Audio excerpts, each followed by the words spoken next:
মুক্তিযুদ্ধকে নিয়ে যে ধরনের একটি ব্যবসা, এই মুক্তিযুদ্ধের চেতনা নিয়ে যে ব্যবসা আমরা দেখেছি গত 54 বছর, আমরা চাই না এই প্রজন্মের যারা আছি এই জুলাইকে কেন্দ্র করে নতুন করে ব্যবসা শুরু হোক। সরকারি গেজেট 844 জনের, উনি 1400-র মধ্যে 1200-র বাসায় কিভাবে গেল এটা তো আমি বুঝতে পারতেছি। জুলাই আন্দোলন নিয়ে কথা হয়েছে, এখানে আমি অন্ততপক্ষে 3 জন সংসদ সদস্য বক্তব্য দিয়েছেন, রেকর্ড আছে আপনার কাছে। একজন বলেছে 844 জন শহীদ হয়েছেন, একজন বলেছে 1000-এর উপরে শহীদ হয়েছেন, একজন বলেছেন 1400 শহীদ হয়েছেন। মাননীয় স্পিকার, আমি যতটুকু পড়াশোনা করে দেখেছি, স্বাস্থ্য মন্ত্রণালয় বিভিন্ন হসপিটালের সূত্রে পাওয়া তথ্যের ভিত্তিতে প্রথমে বলেছিল 1400 অধিক শহীদ হয়েছে এবং এটা জাতিসংঘের সংস্থা বলার চেষ্টা করেছেন। পরবর্তীতে মুক্তিযোদ্ধা মন্ত্রণালয় একটি গেজেট প্রকাশ করেছেন, সেই গেজেটটিতে অতীতের গেজেট বাতিল করে 844 জনের একটি চূড়ান্ত তালিকা প্রকাশ করেছেন। এখন সমস্যাটার জায়গা কোন জায়গাটায়, আমি একটি কথা আপনাদেরকে বলতে চাই, একটি উদ্ধৃতি দিয়েই বলতে চাই। আমার মাননীয় বিরোধী দলের নেতা, আমি ওনাকে খুবই পছন্দ করি, খুব সুন্দর কথা বলেন, আদবের সাথে কথা বলেন, ওনার অঙ্গভঙ্গি ভাষা ব্যবহারের যে বিষয়টি সেটি অনুকরণ করার মতো। আমার সাথে যতদিন দেখা হয়েছে লবিতে আমি ওনাকে সালাম দিয়েছেন, আমাকে হয়তো উনি ব্যক্তিগতভাবে চেনেন না, বাট আমি ওনাকে খুবই পছন্দ করি। কিন্তু গত 14 এপ্রিল 2026 তারিখে একটি অনুষ্ঠানে উনি বলেছেন, আমি তাকে দোষারোপ করছি না, আমি যা জানার জন্য মাননীয় স্পিকার আপনার মাধ্যমে। মাননীয় সদস্য, আপনাকে আরো 2 মিনিট দেওয়া হলো, 2 মিনিটের মধ্যে সাম আপ করেন। মাননীয় স্পিকার, আর একটু বাড়িয়ে দেওয়া হোক। সময় তো দেয় আপনাদের হুইপরা, বাড়ানো কমানো সব তাদের আছে। উনি বলেছেন প্রোগ্রামটিতে, আমি পত্রিকার রিপোর্ট দেখে বলছি, আমি দেখাতে পারবো, 14 এপ্রিল 2026 1400 শহীদের মধ্যে 1200 শহীদের বাসায় যাওয়ার সৌভাগ্য আমার হয়েছে।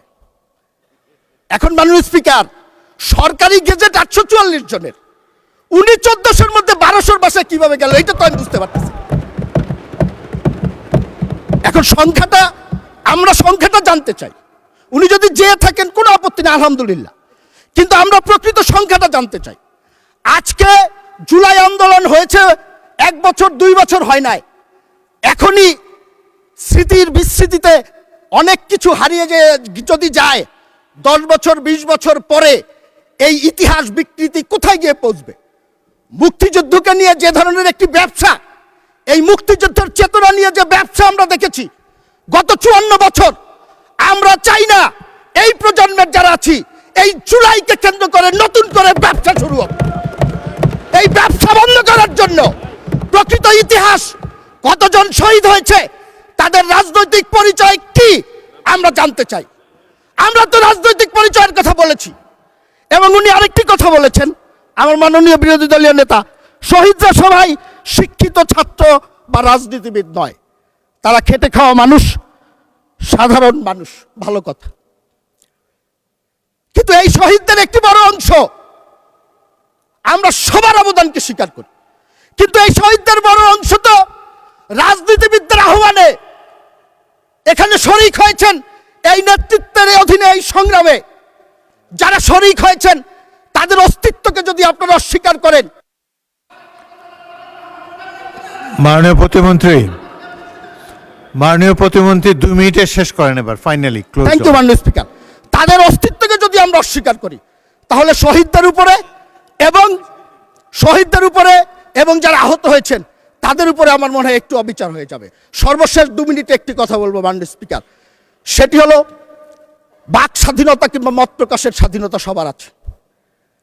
এটার জন্যই তো আমরা লড়াই করেছিলাম, জীবন দিয়েছিলাম। সৌভাগ্যক্রমে গত 17 বছর প্রত্যেকটি লড়াইয়ের অগ্র সৈনিক হিসাবে আমরা কিন্তু ছিলাম মাননীয় স্পিকার। আজকে বিরোধী দলের টেবিলে যারা বসে আছেন, এখানে সাধারণ সম্পাদক সাহেব নেই, অনেকের সাথেই এক বিছানায় ঘুমানোর সৌভাগ্য হয়েছে জেলখানায়।